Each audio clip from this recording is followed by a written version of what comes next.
Hi, my name is Mary Menschel. And then what? Um, we're here at Main Art Gallery talking to the wonderful artist of all these beautiful paintings. Could you introduce yourself, please? Yes, I'm Vaughn Garland.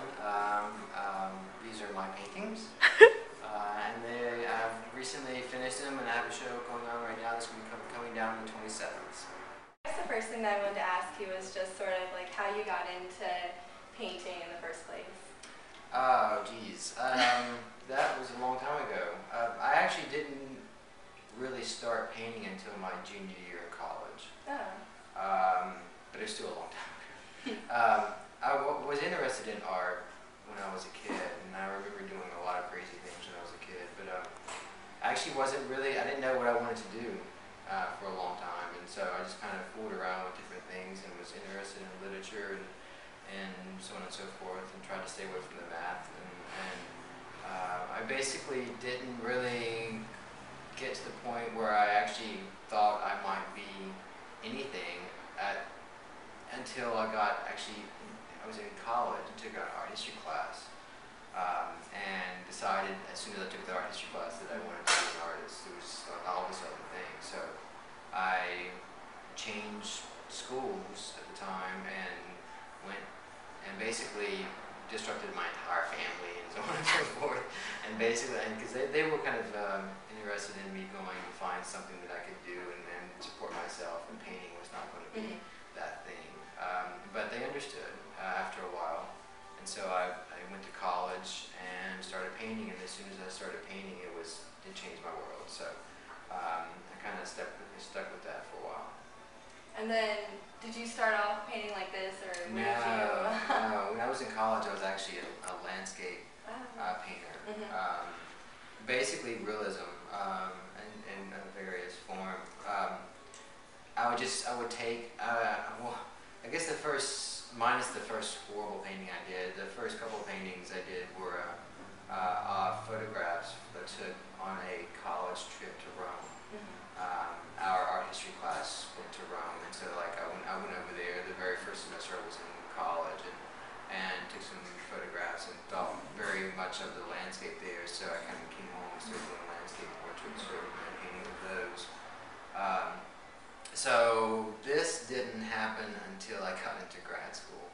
I went to VCU for grad school, and one of my professors realized something in my work that I didn't want to realize, and this is I'm a teacher at heart, so I have to be a teacher sometimes. Sometimes it's good to listen to your teachers. Because, and I'll explain this, he saw something that I didn't know was there, and it was the way that I used my brushstrokes, and I moved around with the painting. I was very physical with it. I was trying to do these little landscape portraits and being very precise about some stuff, and he looked at my work very quickly and tried to get me to get out of that. And at some point, funny story, I was working on a oil painting at the time, and it was a fiddler. It was a little fiddler guy sitting on the side of the road, and I was so excited about the fiddler guy.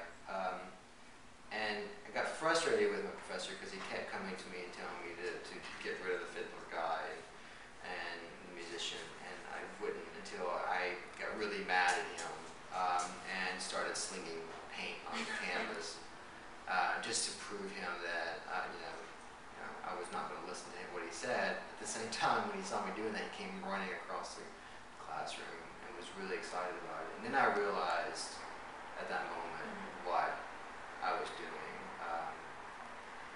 At the same time, I had just gone to DC like the weekend before because of another pretty big upset critique of my work, and went to the National Gallery, and that's when I saw a Robert Motherwell painting, and that kind of threw me into the abstraction.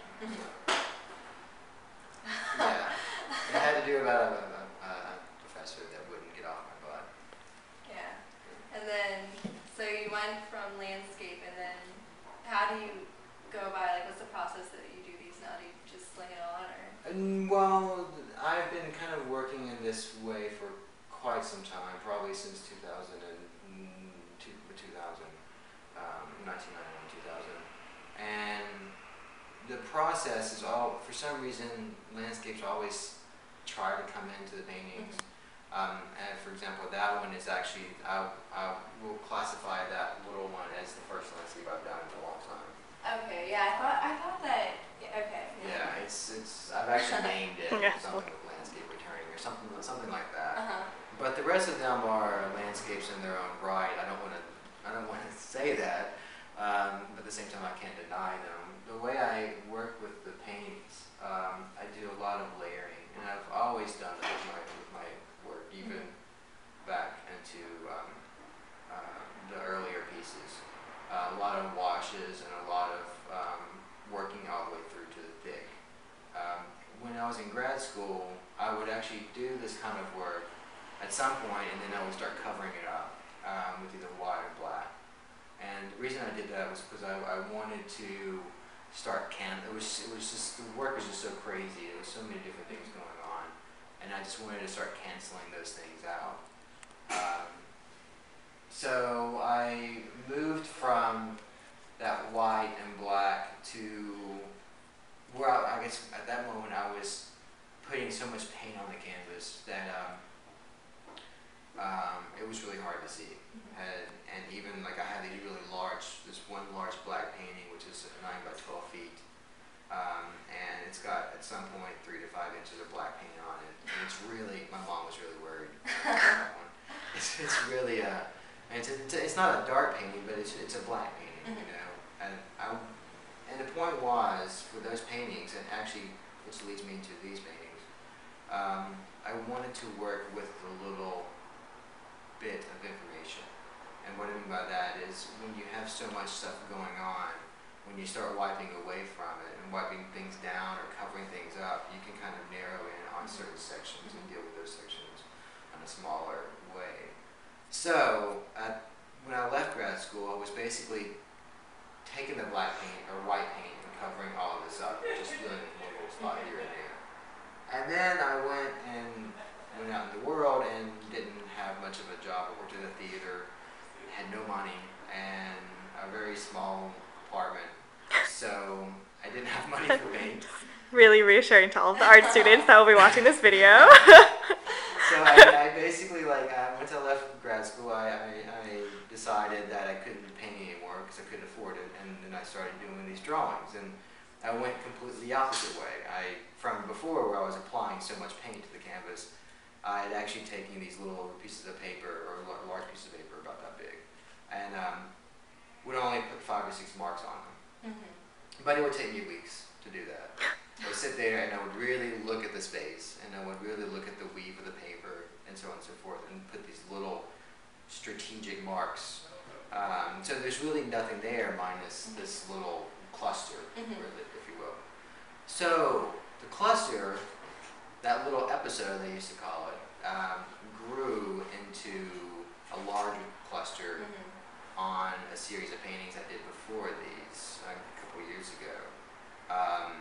And basically I would use the same colors, but it was this kind of circular looking image that would kind of look like tornadoes or so on and so forth. They look like some sort of map system.